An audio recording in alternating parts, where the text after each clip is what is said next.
Welcome back, everybody, to another episode of the Go Blue with Stu podcast. I'm your host, Stu Douglass. As always, with me is editor of the Wolverine, Chris Balas. How's it going? Doing great, Stu. Honored, man. Yeah. No, it's you and me go way back. It's fun to have this podcast and talk with people who were firing questions at me in the locker room. It makes me relive the old days. I just had talk with Rod Beard for an article. Mark Snyder's always giving me shit online on Twitter. So I appreciate you coming on. It's fun to see some old familiar faces. Yeah, and covering you with facial hair now. You know what? It was high school, man. It was I know, crazy. right? We go back to high school when you were lighting it up at the camp and making threes from half court and earning your scholarship. And I think you were the first offeree, weren't you, for John Beilein? One of them, anyway. Yeah, Cronin might have been, but that helped. Okay, it helped that Ben was 7 foot tall. So I think there you have it. Yeah, that was an easy one for Coach B. But yeah, it was. What a hell of a recruiting class. It's funny to think about going back and thinking about where it all started, and it's like, yeah, people thought Zach and I were walk-ons, right? Where we are now. You want to talk about a lack of fanfare? It's like, who the hell is this guy? I'm like, hey, we're just reporting here, man. But I know. But we knew, but we'd heard what you guys were doing at the camp, and I saw Novak play like 3 or 4 times, and we're talking to Brian Townsend about him, man. And I was like, man, we already know about this kid. Leave us alone. And it turns out that you guys changed the culture of that program. So it's fantastic. I love seeing the jersey back there and the memories. I think it's only fitting that we're on here, man. Michigan State coming up on Saturday, and you hit that big shot down there. So, and you'll be back, right? We'll be back. We'll be back this weekend. I think Zach will be there. I know Stauskas, Spike will be there. They'll be honoring the 13 team. I don't know if everyone's been back together in, the beginning 5 or 6 years of the Beilein era, if they've been back together like that. So it'll be fun to see. It'll be fun to experience. I've never gone to a game at Chrysler. Never gone to a game. Never sat in the stands there for a game. Wow. For a men's game. And so, it'll be a cool taking it all in. I still haven't seen all the renovations. I remember hearing about all of them. That's crazy. And seeing all of it, and I haven't seen all that or walked through it. So it'll be cool. But the environment, I'm expecting a good environment. Michigan State game, I know they've been down. I want to ask you about it because you came out, I think it was Tuesday, with the column and entitled "Time for Michigan Basketball to Do More, Say Less." And so it sounds like a lot of us where we believe in this team and the talent, but we're tired of seeing the same kind of losses. And this team seems like they're losing games. They're not being beat. Yeah, that's the problem. And when you're that tight and you've got to figure out a way to win close games. And I think there's a stat out there that 4 years previous to Juwan, they were 13-6 and 1 possession games against top competition or something like that. Now they're like 3-10. And, two things about that. Number one, John Beilein's a Hall of Fame coach, right? And he was there for 35 years and he's seen it all. He had great talent on some of those teams. There's no question about it. You had guys like Jordan Poole. You had guys like Trey Burke, obviously. Number two, this is a young team, for Juwan Howard, and he's got a hand that he was dealt where he had a couple guys leave earlier than you thought, kind of like John Beilein did in 16 and all that. And even after Jordan Poole and Ignas Brazdeikis left early, and then you lose your point guard. So you basically got 1 point guard on the roster. So everybody's like, well, why can't you close games? Well, that's part of it. Okay. There's no question about it. When you don't have a guy that's been in that position and you've got a true freshman out there in Doug McDaniel, who I think will be really good, that's going to hurt. At the same time, it's those mental lapses. And one thing that John Beilein always used to tell you guys is that, it might not be the possession at the end that loses you the game. It might be one of those in the middle or at the beginning of the game. You have to value everything. And when you see guys making the same mistakes over and over again, one guy playing man defense when everybody else is playing zone, or one guy not getting back on defense, then you're scratching your head and you're saying, this is bullshit. This needs to stop. And we're at this point in the season now where you can't be making these mistakes anymore. And where's the accountability? Especially when you got the antics going on with the ski masks. You know what? I'm sounding like the old guy here. This is Boomer Hour here on the Stu Douglass Show. But you know what? If you're going to talk the talk, then you better walk the walk. And that's something they haven't been able to do. It's fun to be a villain like a Bill Laimbeer, probably before your time when you're winning. But you know what? You just it looks kind of buffoonish when you don't. So that's kind of where I stand on it. This is my one thing. And I'm fine with, antics if you're going to back it up. Mm-hmm. I'm not going to rip Hunter for talking with the crowd or putting the mask on, because it keeps him engaged, and he said that as much. and I think he takes basketball very seriously. Mm-hmm. But I want him to translate that into being a monster. Like, go out and demand the ball in the second half of that Wisconsin game. I think they just kind of ran the offense. It was a lot of pick and roll offense in the second half. And I think Hunter took 3 shots, missed all of them, and had like what, 4 free throws or something like that.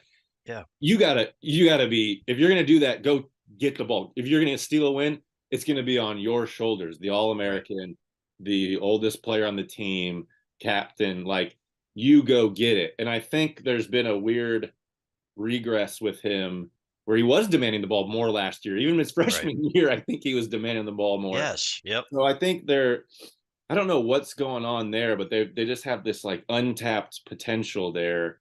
And I think it does kind of start with Hunter on the court. I know that, guys like Jet are going to make defensive mistakes. Even Kobe's learning, and he's one of their best defenders. Doug is still learning. Like, even Terrence is still learning out there in his first major role in his first 3 years. So it's a learning experience, but it is that give and take. It's some on the coach and it's some on the players, right? Like, I know Juwan's telling them the right thing, but the players have to take it in and be serious.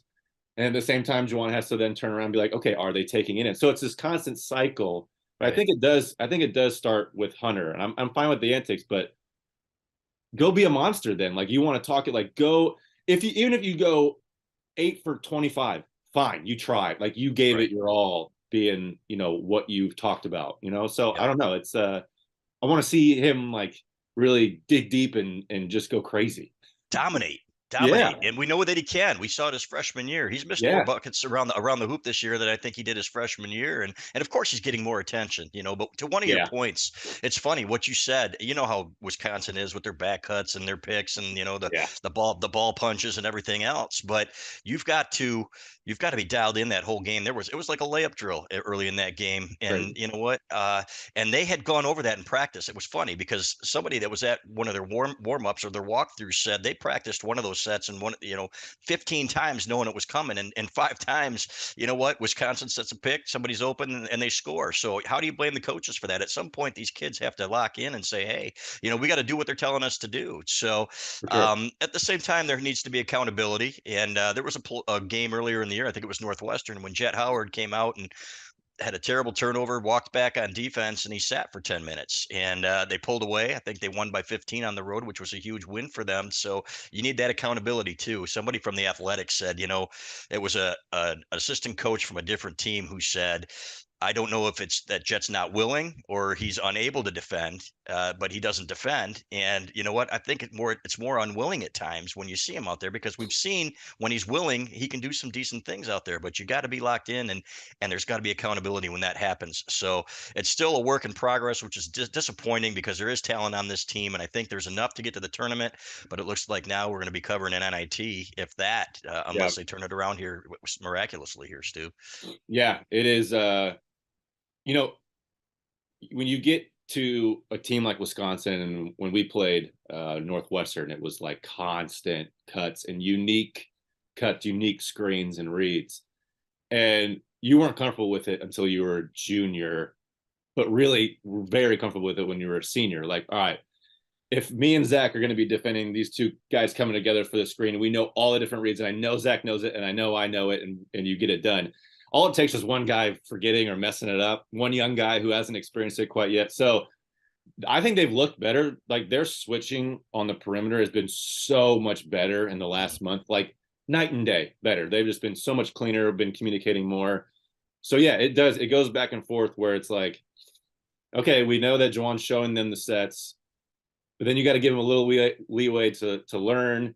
But then also we got to win now. So like, what's the point if we're just constantly learning? So it's this weird kind of combo of how to judge this team. It's very difficult to kind of figure out. I'm just kind of trying to sit back. I just want to see them improve every day. Yeah. And the thing now is these close games, and IU was disappointing, obviously, with, what was it, 1 field goal in the last 8 minutes. Wisconsin was like not much better in the last 10 minutes, and Wisconsin didn't have any field goals in the last 10 minutes, and they still beat Michigan. And it's now closing games. Like, they've gotten close to it, but they're not closing games. I feel like if this season was 50 games long, they'd figure it out, Right. Right. So it's that experience here. But I think that gives them a shot at the tournament. I think if they can close out the last 5 games, they can go 4-1. I think it's possible, but I also think that Big Ten tournament is just sitting right there for them to take it. If they want it. If they're going to stay focused the entire time. Yeah, 1.5% chance I think somebody gave them of winning the Big Ten tournament. I'm Is that thinking, right? man, that seems low, one of those betting sites because there's not that one team that's going to produce good, but we've Yeah. seen they're beatable, right? They go to Northwestern, they lose. Michigan could have beaten them without Jed Howard, so they're beatable. Yeah. It takes, what, as long as you're not playing Wednesday, which it looks like they're not going to be, if you get 4 good matchups, we've seen that Michigan can play with anybody. Virginia, North Carolina, Kentucky, all these one possession games. Unfortunately, there's that other end of it too, where they play down to their competition, the Ohio's, the Central Michigans, and that's really the reason that they're not on the NCAA tournament bubble right now. They let those games get away, and they are playing better. There's no question about it. They're starting to get it. But to your point about Wisconsin, I don't think you guys beat them like what, one time? And I think it was your senior year when Novak said, told Trey, he said, "Man, I've never beat these guys. Go out and help me beat these guys." And Yeah. then you did. Yeah. So that's a tough That was a matchup. big At game the at same, home.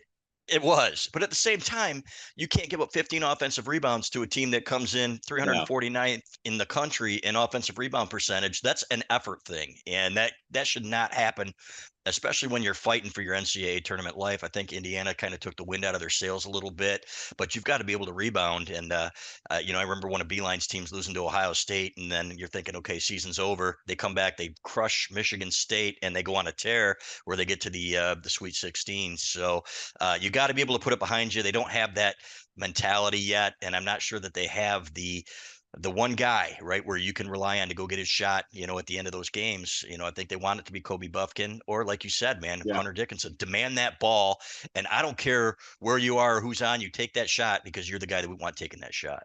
Yeah. And what was it? It was the IU game. They set that ball screen for Kobe, the last play. And he didn't even look at the rim. I think he No. got kind of outside the paint and his back was to the rim. And I was like, dang, if he was just a year older, he'd have taken that shot. He'd have turned back around, did a spin move, gotten Trey Galloway on his left shoulder, did a little fadeaway and hit that shot.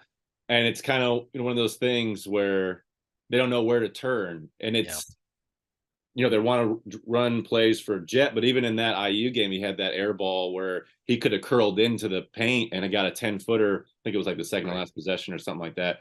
So like even he's still learning. And it's like it's this weird combo where like these guys are so talented and yet we want to like not beat them down, but we're pretty critical on their mistakes. And it's like, dude, I've been there. I mean, they're really good. I was never that good, but like I know like still the pressure of it with the last 30 seconds and you want to run a play because coach said run the play and you're tight but then then you strangle your talent and your mind and you're like what happened? And like the game's over, the buzzer rings and you are like what just happened that last minute? I don't even know. It was a blur and I wasn't even there. So that's where I think like a Hunter and Terrence, like they do need that leadership. And I think my team went through that my junior year with Zach and I as the oldest guys, and we eventually figured it out. But it was tough, man. It was tough to, when you, even with that captain logo on you, you still, it's still nice to be a senior captain and be telling freshmen and sophomores what to do. And so, I just wanted them to see some success. I think their big problem is that they didn't have any success. If they would have like beaten the Centrals and had stolen a game against like North Carolina or something, I feel like this team would be like completely different. Yeah. Yeah. Or at Iowa when you have a 7-point lead with 120 to go, That right? is the most painful one. That was the It is. thing. Yeah. Yeah.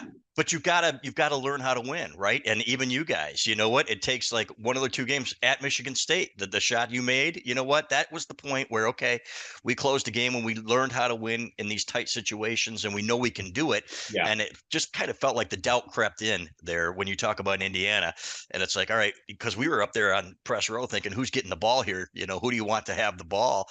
And, I thought it was a well-designed play. I didn't think it was well executed. Hunter went up there, didn't get Galloway off of of Kobe, number Yeah. one. And so Galloway's still right with him. And, Kobe's thinking, man, I could throw it up. You got Trace Jackson Davis right there. If you're going over the top of him, this guy's been dominating. Are you going to get it over him? Am I going to turn it over? So all these things are going through his head. Yeah. And along with all the doubt of all those other games that they've lost so close. And like you said, if they'd gotten one or two of those, then maybe it's a different story. So, and that's why I was hoping, against Wisconsin. And it's a shame, man. You had Will Cheddar going to the line with a chance to tie it. He hasn't Yeah. played all year and misses a couple of free throws. He can shoot the ball, and he's going to get there, but this is his first taste. So people being critical of him. And I'm like, well, you know what? Let's give this kid a chance here. And, but more than anything, it's about learning how to win. This is something that this team hasn't done yet. And hopefully, hey, you know what?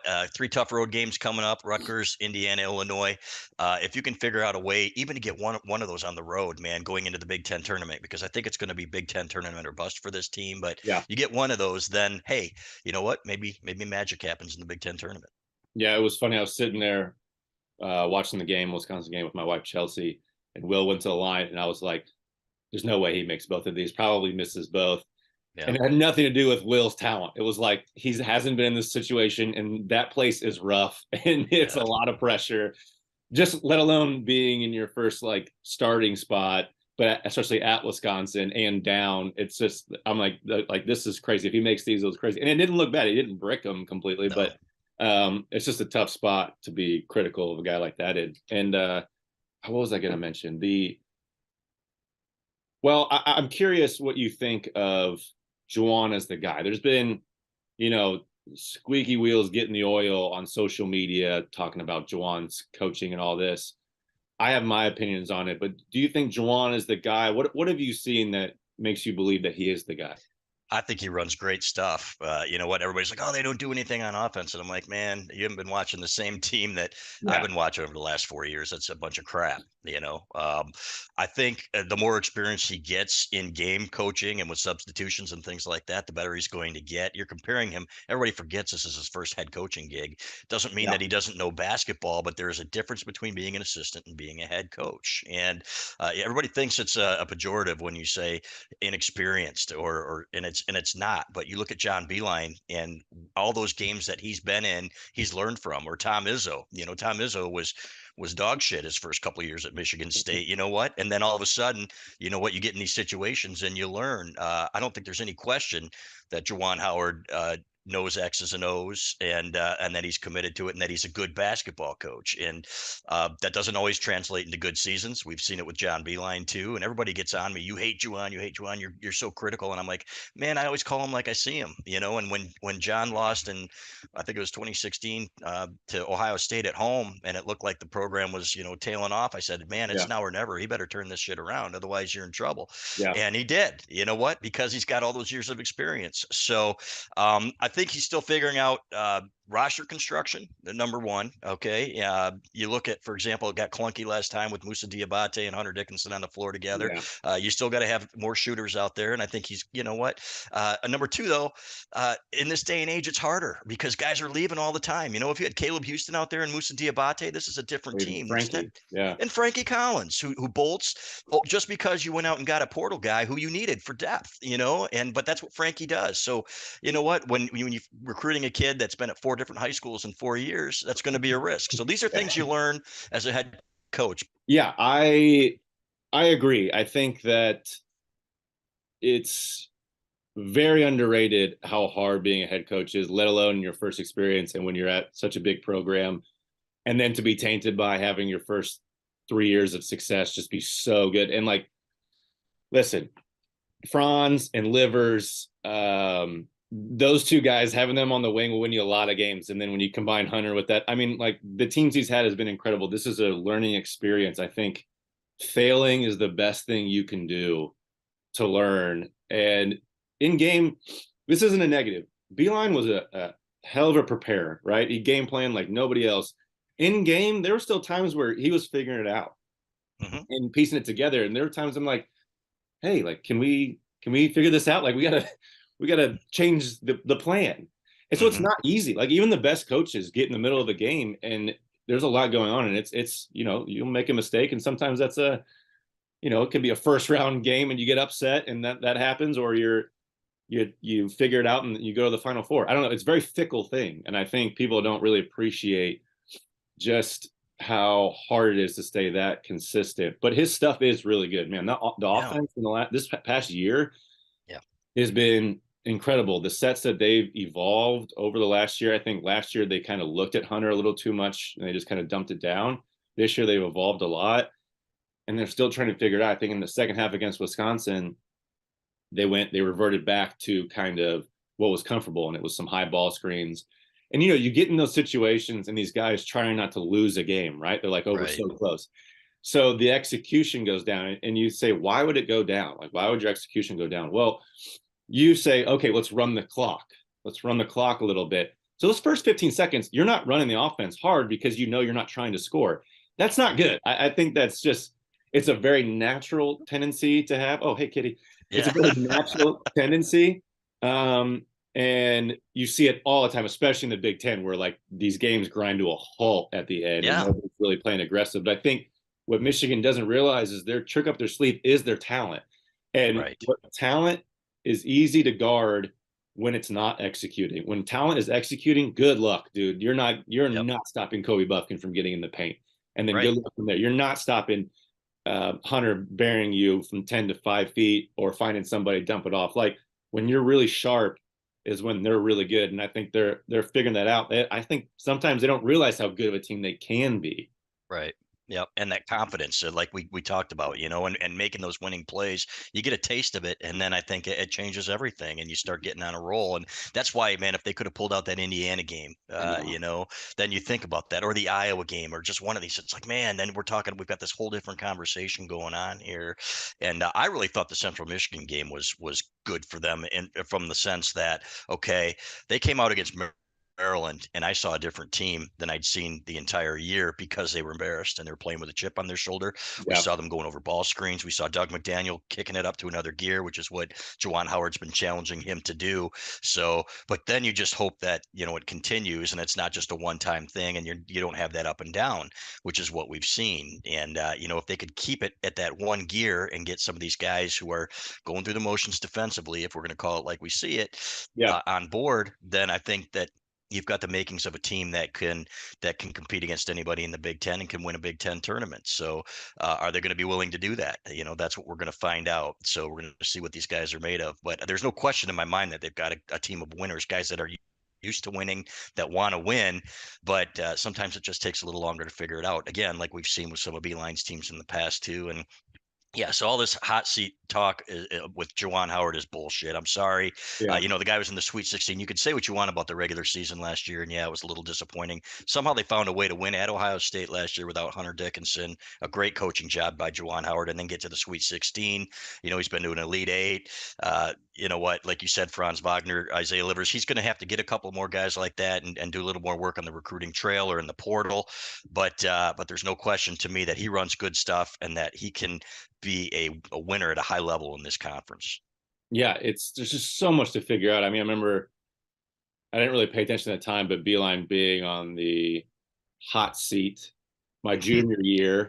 And it's funny to think back about it. Like Zach and I and Ben, who Ben never even played because of his condition, like we were his first recruiting class and we were into our third year. That's no time to let a coach develop any sort of rhythm in college. Like it takes 5, 6, 7, sometimes longer to like get in a rhythm of like, hey, I'm here. This is how I recruit. This is a player. People know that I'm here now. This is the system we run. These are the types of players we want. I mean, and when you get thrown Beilein, it was a different situation. This is another thing I want to address because people say all the time, well, it was a different situation. Beilein got handed the keys to a shitty car, and Juwan. It doesn't make a difference to me. Like, honestly, if you want to flip it, Beilein had a blank sheet to work with. It was completely blank.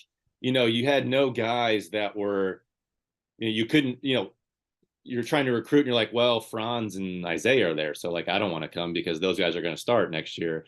Like there was none of that for Beilein, and he could just build up the culture. For Juwan, it's just a little more nuanced. So it's not the same thing. I want to be very clear to people that it's very different.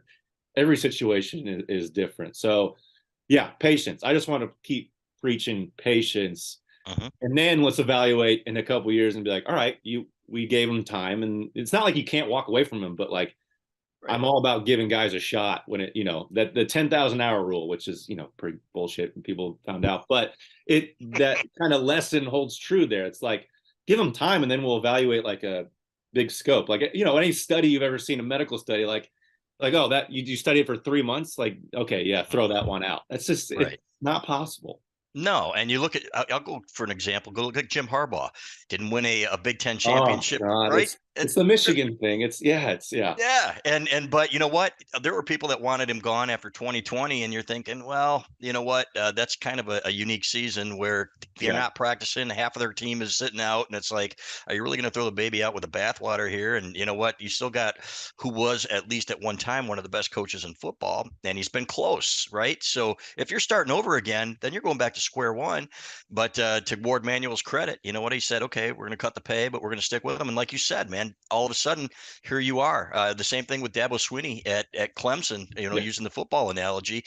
Sometimes it takes time. So this is one of those years where you look at, okay, people are going to point to the regular season record over the last couple of years and say, okay, well, this thing's trending in the wrong direction. All right, let's get out of here before any more issues pop up. But I want to ask you about football because you've been covering it for so many years. What's your outlook for next year? Recruiting, team? It's so many things I don't even pick up an article to read because okay, Yeah. I'm way too far behind. But like, give me your quick thoughts on the team next year. Yeah, it's the way it used to be before this stupid internet thing. It's Yeah. like you read it in the newspaper, spring ball starting. Oh, good. What do we got this year? But you know what? Lots of talent coming back, man. That sophomore class, freshman to sophomores, is elite. That's why this team and this program is going to be in good shape for several years, I believe. But JJ McCarthy coming back, he's still got that chip on his shoulder. The way they went out against Yeah. TCU, should have won the game, and Yeah. he knows it. He gave us one sentence, Stu, in his post game presser, and basically said, "We'll be back." And I'm like, all right, I'm good with that, man. Go Yeah. out and be pissed off and come back. And you know what? Blake Corum coming back is huge. I think that defense is going to be good. The coaches we've talked to say that defensive line should be even better, even without Mozzie Smith. With Dang. some of these guys, Kenneth Grant, Mason Graham, if they can find a couple pass rushers, I think Derek Moore is going to be that guy. So got to find one more corner. They like Amori and Walker at that position, moving from wide receiver. But you're going to see a team that I think has the fourth best odds to win it all. It would be very disappointing if they weren't playing against Ohio State again for the right to go to the Big Ten championship game. So, man, good times for Michigan football. Michigan hockey's rolling. So get basketball back where it's supposed to be, and it's Yeah. gonna be like the 1990s all over again. The years you were probably born. So, Yeah. Yeah. That's yeah, something I didn't experience. yeah, So yeah, that'll be fun. It would be fun to see, get it all together. Yeah, it's cool to see Harbaugh have success. I remember after that 2020 year when people were kind of down on the team a little bit, and I was like, okay, this is obviously because it's a sports and it's romantic. This will be the year that he does really well, and they did. yep, Made the playoffs and were a little disappointed, but it was cool to see him get back. And I was like, all right, this is sustainable, and they're chugging now. They're chugging along. So it's cool to see them. But man, it is nerve-wracking. I cannot imagine one weekend at Illinois just wrecking your season, and you're like, right. wow, we just escaped with a field goal win, and like you're just down for like you just not focused for 10 minutes, and there goes your season. It's Right. football's crazy. Football's It crazy. is. You get Yeah, 12 chances, right? And yeah, that's the thing. You screw up once anymore, with the way the playoff is, and yeah, and the playoff will be expanding, and that's a good thing, I think, yeah, because if you get a couple of those and you're still one of the best teams of the year, then or of the season, then you have a chance to prove it. So, I like it. It's much more fun to cover a winner, Stu.